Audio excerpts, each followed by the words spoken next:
அண்மை செய்தி தூத்துக்குடி மாவட்டத்தில் ஸ்ரீவைகுண்டம் ஏரலுக்கு வெள்ள அபாய எச்சரிக்கை விடுக்கப்பட்டிருக்கிறது. தாமிரபரணியில் வெள்ளம் அதிகரிப்பதால் தாமிரபரணி கரையோர மக்கள் பாதுகாப்பாக இருக்க ஆட்சியர் அறிவுறுத்தியிருக்கிறார். கரையோர மக்கள் வெளியேறுமாறும் அதிகாரிகள் அறிவுறுத்தி வருகின்றனர். அண்மை செய்தியாக பார்க்கிறோம். தூத்துக்குடி மாவட்டத்தில் ஸ்ரீவைகுண்டம் ஏரல் தாலுகாக்களுக்கு எச்சரிக்கை விடுக்கப்பட்டிருக்கிறது.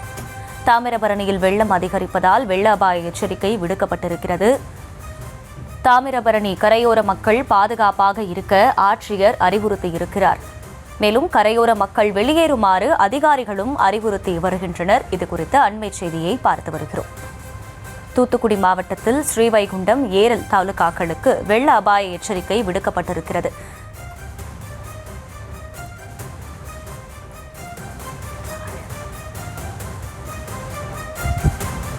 கூடுதல் விவரங்களை செய்தியாளர் செந்தில் வழங்க கேட்கலாம். செந்தில், வணக்கம்.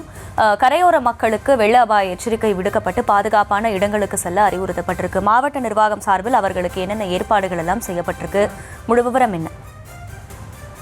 கண்டிப்பாக வடகிழக்கு பருவமழை காரணமாக இன்று நெல்லை, தூத்துக்குடி மாவட்டங்களில் கனமழை பெய்யும் என வானிலை ஆராய்ச்சி மையம் ரெட் அலர்ட் எச்சரிக்கை விடுத்துள்ளது. இதன்படி பார்த்துக்கிட்டா நேற்று காலை முதல் தொடர்ந்து மழை பெய்த ஒரு நிலையில் தாமிரபரணி ஆற்றில் கூடுதலாக தண்ணீர் திறந்துவிடப்படுகிறது. இதனால் கடலோர பகுதி மக்கள் பாதுகாப்பாக இருக்க வேண்டும் என மாவட்ட ஆட்சியர் இளம் பகவத் அவர்கள் எச்சரிக்கை விடுத்துள்ளார். தற்போது பார்த்துக்கிட்டு அந்த நம்ம சிறுவண்டம் அணைக்கட்டில் இருந்து சுமார் 1000 கன அடி தண்ணீர் வீணாக தான் வெளியேறி வருகிறது.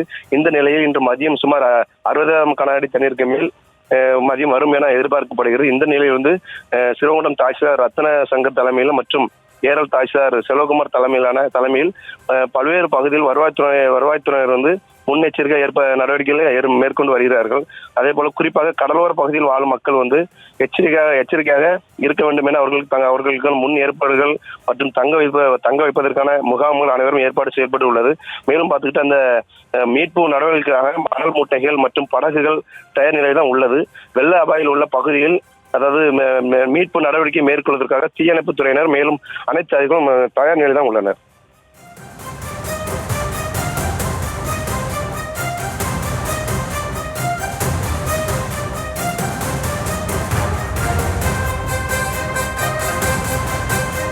விவரங்களுக்கு நன்றி செந்தில்.